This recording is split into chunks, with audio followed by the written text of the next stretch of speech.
final game-winning drive. So I think obviously throughout your career, you've been known for that. That you're literally ranked in doing that. I'd love to get your take on what you saw watching that, and then your experience in actually pulling it off. Yeah, no, I would say people ask me all the time, like, what's it like to be retired? Do you miss it? And I'm like, I don't miss a thing. I said, I take that back. When in the fourth quarter, not just the fourth quarter, but you had the ball like 4 or 5 times at the end, like in the latter half of the year. Like there was like came down to it a lot. I think we had 4 wins. In the those fourth. were the only times I was jealous of you. Having the ball, having a chance at the end of the game to have the ball in your hands. And I'll tell you what, it is not easy to do. It's I enjoyed that moment. Like I want to have. I said all the time, yeah, of course I'd love to be up by 40. And I just sit there and relax. Yep. But if I'm not going to be, I don't want the defense to be on the field. Yeah. I want to have the ball. I want to have a chance. And it just, there's something about the speed of it. It goes so much faster, but in my mind, it slowed down. I think a lot of it was because, and I don't know, I'd love to ask you this. I called a lot of my own stuff in the 2-minute because you're out there and you don't have time to get plays most of the time.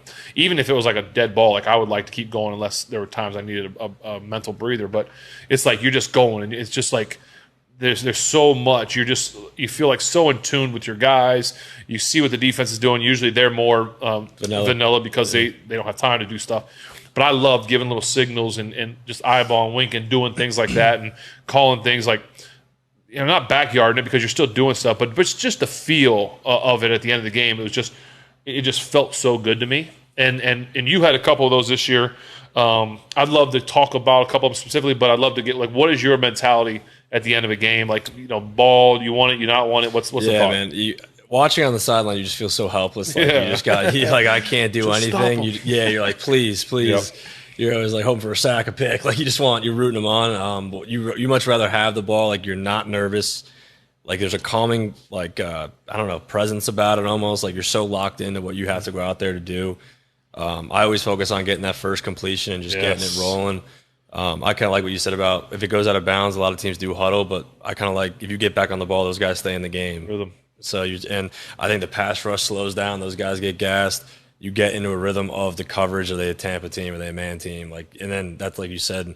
Then you can start taking advantage of what you're seeing. If they have a fallback call or you just like you said, you just get into it. My job, Sully does his presentations. Mine was the 2-minute, so I was very in tune on what was going on in the 2-minute. And I think at some point it becomes more players, not plays-ish. When you need that play, lean on the guy that that's going to make it. So I think there's a lot of things that go into it, but you kind of hit it home with just how you feel about having the ball in your hand. And those moments too, I noticed it seemed like with you too, those are the moments too that certain guys just come alive. I'd be watching you guys play and be like, why has Pat not caught a ball yet? But then sure enough, in the 2 minute, you throw it to him 4 or 5 times. He gets 4 catches for 60. Yeah, and it's just golly, what are we waiting on? But there's always those guys that just understand the game of football when the moment's on the line that maybe they're supposed to be here, and then at the last minute they see you do something, having that feel for the game. And I can tell you have it. You're much more of a runner than I ever was. Of course, what's your longest NFL touchdown rush? 1 yard, maybe 2 yards. Mine's 40. I got some catching up. Mine's 40. But still, you're much more mobile than I am. But there's something about that ad-libbing, being able to scramble, getting yourself a couple yards, making the last-minute throw. There was the home game, I think it was the Raiders. The Raiders a game winner where you threw a seam up the middle, to Pickens. Looked the safety off, threw it down the right seam. Yeah. Awesome. I was at that game. We were watching it. And as you guys were driving, I think I was at the game. Pretty sure. You were driving. When that play happened, before the play was happening, I saw that they were rotating to a single high. Yeah. And I saw Pickens inside. And I'm like, he's got to be going. When you put certain guys in certain positions, speed of 3, man. There's a reason something's there. Right. And you looked the safety off to perfection and put a dart on him, and it was I saw it coming, it was happening to me. Right, you're watching. He's got it. I'm like, hit him down the seam, and sure enough, you did it, and it was awesome to watch. And you had a few of those this year. Does it ever get easier? Does the challenge just or is it do guys? As I found too, there'd be added pressure by other guys oh no, we got this. Ben's got this. oh boy, hope I got this. But I believed in myself. But you feel a little bit added pressure. Do you feel it yet, or is it still too early for that? I think it might be still too early for that. I'm still getting my feet under me. I struggled in practice with the 2-minute, not having the stoppage of clock was the big thing for me. But don't get discouraged because the defense has nothing to lose, so they don't care about getting beat in practice. So don't let that get you. But the game was always easier for me. I think for sure, because of that. For sure, because no one wants to get beat in the game, but in practice they don't care. Right, they're jumping stuff. That's a good point. Good point. But yeah, so I was struggling in practice, and I was just pissed off about it, and Coach T could tell, and he just kept putting me in those situations, and it got improvement. I failed the Miami game. We got down there, we were close, forced a stupid play, trying to make a play happen when I should have just took off and got out of bounds. Yeah. So learning from those experiences really helped me to that back half of the season where we were successful. Raiders and Baltimore week. Yeah, that was awesome. What was the game that Naj caught one in the front? Baltimore. Okay, so. The season is long gone. Season's over. Okay. You weren't throwing that ball down. I was. No, you were not. I swear. No, you were throwing. Sims was right behind him. I was throwing to Sims though. It was way behind Sims. I know. I wasn't throwing. You were Sims. looking at. Oh, come on. You need to. I was not throwing Sims. I was not throwing Sims. That's like people ask me about the fake slide. Everyone thought I practiced that.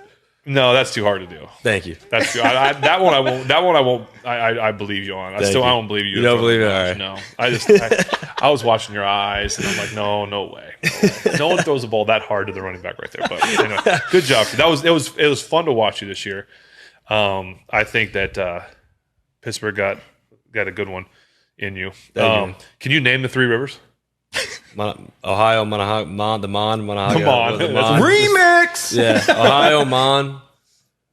That was the easiest. Allegheny. There you go. Okay, I'm just making sure because that was a rookie I've been thing here too long not to get that.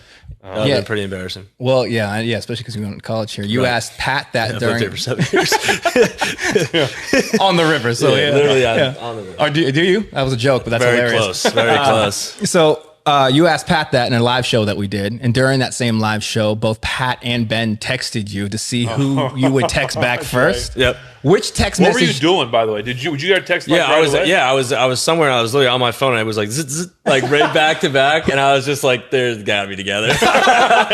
Who's came in first? Do you remember? I don't remember. It was. I kind of checked my phone. It was like.